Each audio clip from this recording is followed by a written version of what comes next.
This Mobile Geeks video is powered by ASUS.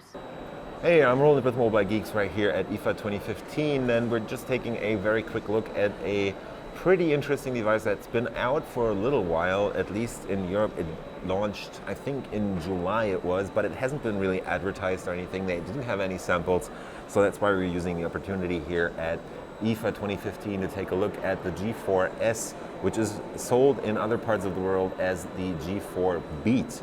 As opposed to the G3 Beat, this is actually a pretty high-spec device, still a downgrade from the normal G4 flagship device, but you get a 5-inch screen with a fully HD panel. That is definitely a nice screen. You got good viewing angles, decent brightness, and yeah, it's all crisp and clear.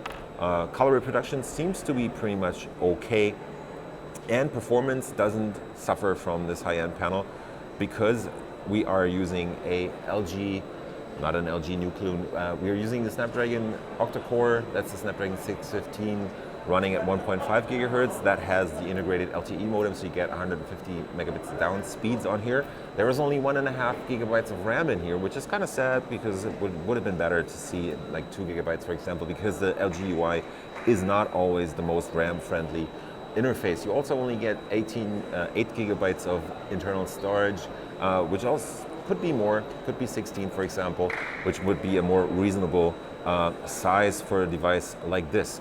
Let's take a quick tour around. We're starting up here with the earpiece for sure. There you go with your sensors for brightness and distance. That's a 5 megapixel camera here, and right next to that, I don't know if you can see it, is a notification LED. The borders around the screen are just a little, I think they're even a little smaller than on the G4. And down here, no capacitive touch buttons, it's all on screen because we're running Android 5.11 Lollipop. And on the sides, there's pretty much nothing because they've moved most of the buttons to the back. Trademark rear key layout here from LG. So there's your micro USB port plus a speech mic, nothing on the left, and on the top you only get the 3.5 millimeter headset jack because the buttons are on the back. Rear key setup means you have the volume rocker right here, and in the middle is the power button. Right next to that is the dual LED flash, and there is your laser autofocus. This back here is a 8 megapixel camera, which is pretty nice. Again, could have been more, but let me just try and unlock this quickly for you so we can take a look at the camera. If you open up the camera, you get all the good stuff from the G4, including the laser autofocus, which means you can focus very quickly using those infrared laser beams on this device. It is 140 grams heavy and just under 10 millimeters in thickness.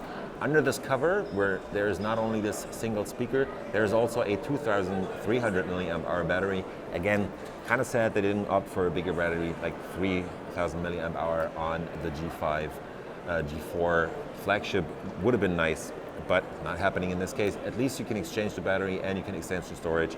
And there should be dual SIM versions of this in some countries at least. There is a white version of this that doesn't have this square pattern on here, so if you don't like this, get the white version and you won't have that problem. The device is retailing for just under 300 euros over here without a contract. So that's just been a very quick look at the LG G4s here at IFA 2015.